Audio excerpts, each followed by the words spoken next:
Well, 7:30 Wednesday morning, 32 degrees out, so I got my Carhartt on. Stormy Kromer, which is one of my favorite hats ever to be in existence. This thing's warm as hell. And I'm out at the gum log plant. I'm backed up to SB2 right now, waiting for the loader to get over here. He didn't see me come over here, so I might have to go back over that way and get his attention. Run a couple loads over Tony. He doesn't need too terribly much more, probably 60 tons maybe, something like that. And I'm assuming I'll be on some equipment today, but we'll have to see how it goes.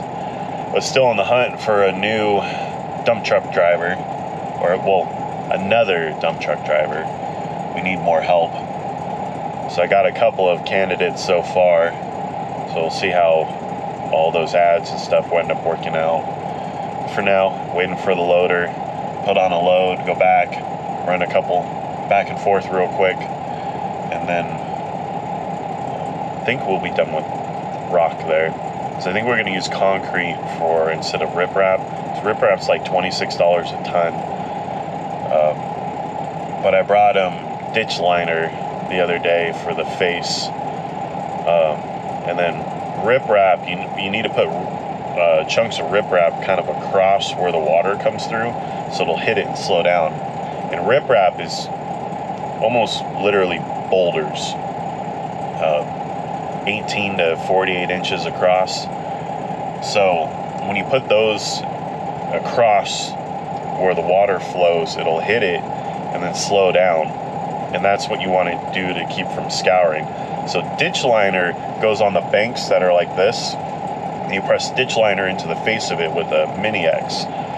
And when the water comes over the top of the edge of the thing and goes down that slope, it'll hit the ditch liner and then keep the slope from washing away. And then if the ditch fills up with water, when it comes across the face of the ditch, it'll keep from eroding the side of it away.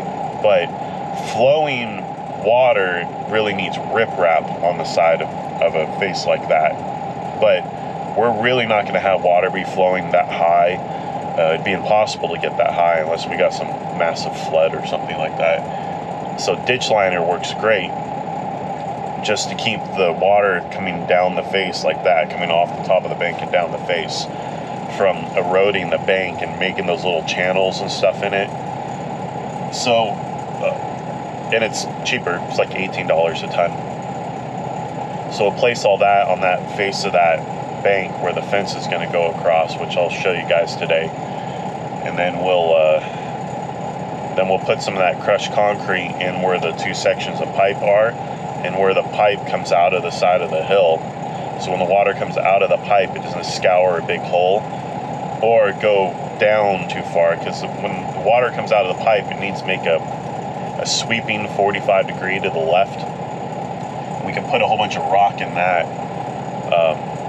or that crushed concrete in that, and it'll slow the water down as it comes out of that pipe to be able to make that bend without washing away the lower part of that. So I don't think he sees me. I've been over here for a little bit. There he is. Now he saw me. Now he's coming over. So my allergies are all going crazy. We turned on the heater for the first time. I think it blew some stuff out of the vent, but I'm pretty plugged up. But not a bad start to the morning, just a little bit on the cold side. All right, so here's how the project's coming along. We got SB2 laid down on most of it, and then these 4 piles should finish off the rest of it. And he hasn't spread those 4 piles quite yet, because right here needs to come up higher, because this dirt from here is falling this way, and what it needs to do is fall that way. So this needs to come up so it has a slope down there. But the ditch liner's all laid in now. I don't think personally it's thick enough.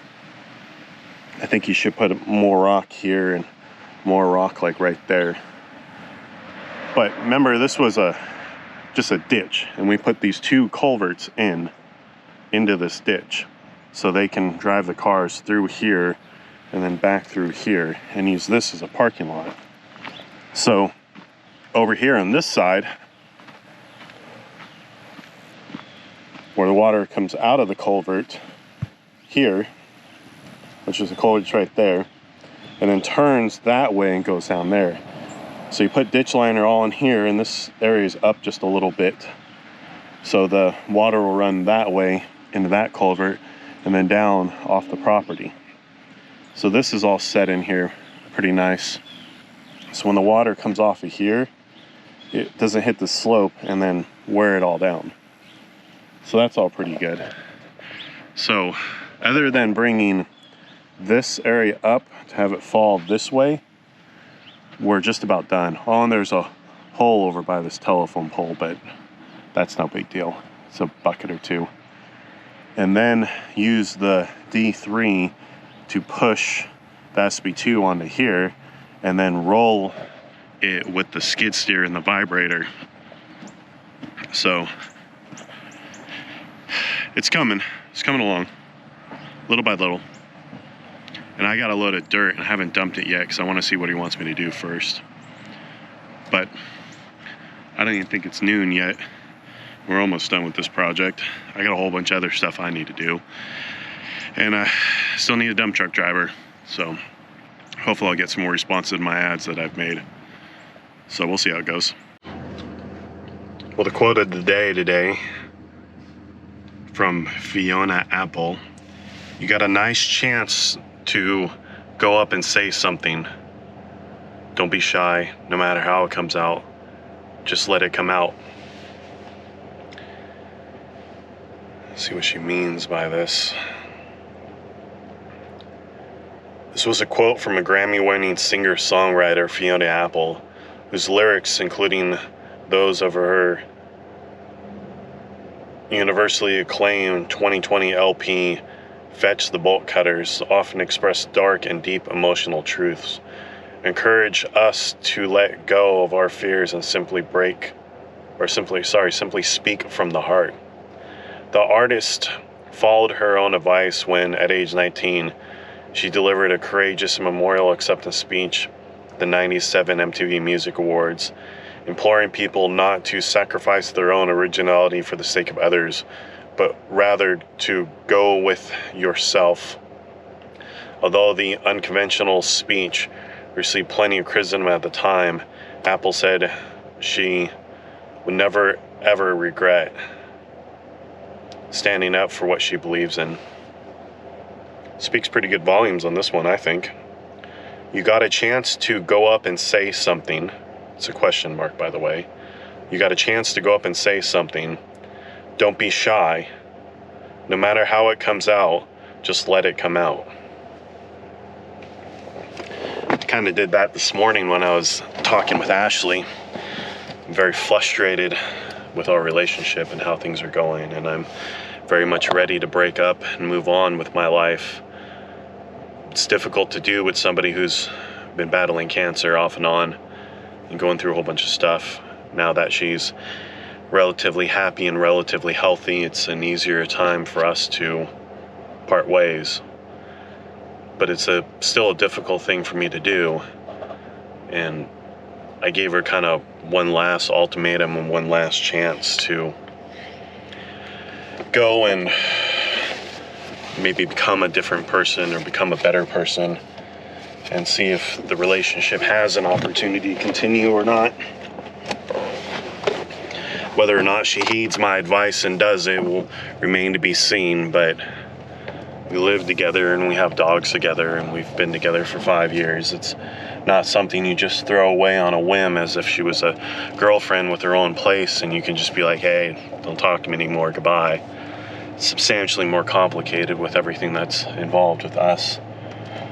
So I'm letting a little bit more time lapse before I walk away to see if things will change or not change, or get better or not get any better. But I'm willing to let it be and find out. And that's kind of what I did with her quote. You know, something needed to be said, so I said it. It's just that. And whatever happens is going to end up happening. We'll just have to see. Who knows how it's going to turn out. Maybe good, maybe bad. But I saw something and I said something. Other than that, it'll work out how it works out.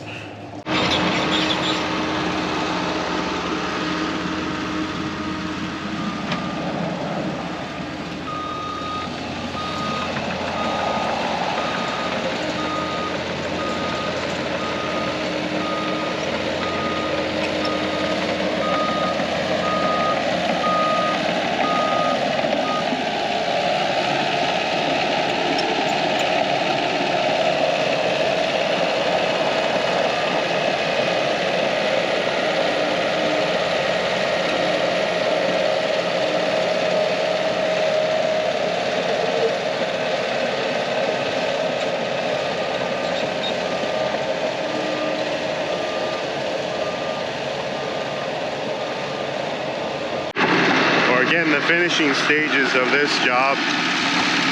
Tony's finishing pushing out the rest of this SB2. It's got a nice and level over here, so when they bring the cars across, it won't trap any water and it'll kind of flow right across. Jared's over here spot treating all the little holes and whatnot. Probably need one more load and I think we'll be done here. Oh yeah, Tony's gonna need one more for sure. Not bad at all.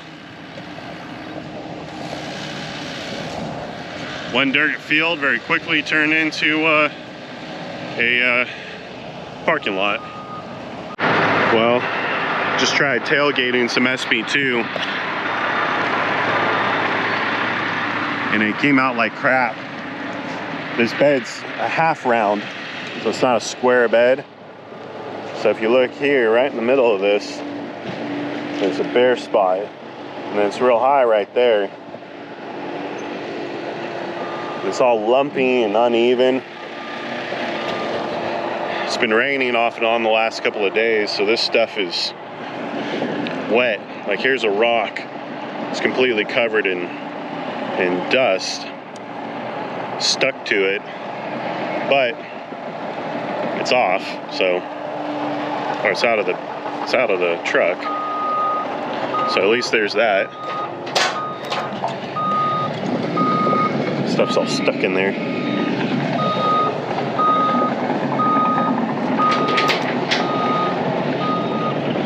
So they'll have to just move it out with the machine. The dozer's pushing a pile.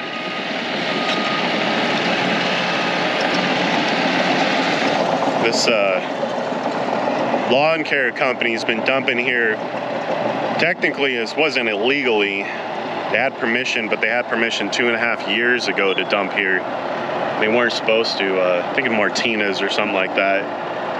And then they showed up when we were on this job and we're like, hey, you're not supposed to be dumping here. And they're like, well, we had permission. It's like, yeah, you had permission 2.5 years ago, not recently. So stop dumping here. And they're like, okay.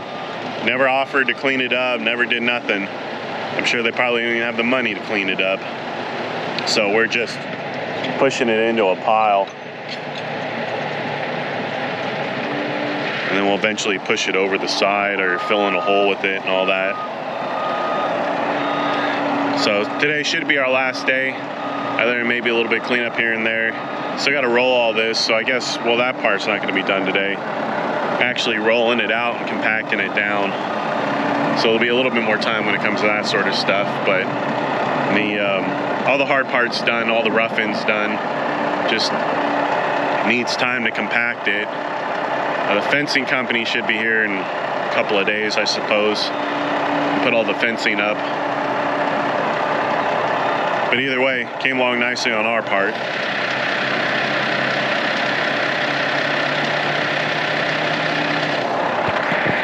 Well, I went and got the pintle here, pulling behind the granite to load the 3 up and take it back. We're just about done with it. He's back dragging a little bit to clean up that little bit of a spot, make it look a little better. I gotta scrape that dirt off that blade. It'll be ready to go out to the farm project. Come. He dropped it. Well, we're done for the day. Tony still needs a dozer, so we can't move it. Now I'm with Jared in his personal pickup truck, which is this piece of crap diesel thing that I'm putting way too much money into.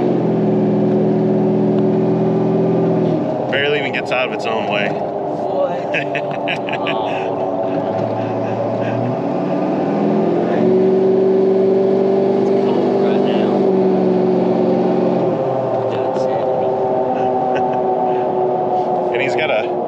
Speaker just laying on top of the seat in between the two seats, not bolted down, not mounted, just chilling. It's a life hazard back there. Getting a wreck, it's gonna knock us all out. So yeah, this ends our day today. So go home, computer work, eat dinner, go to bed. Wake up tomorrow, do it again. So see you guys tomorrow.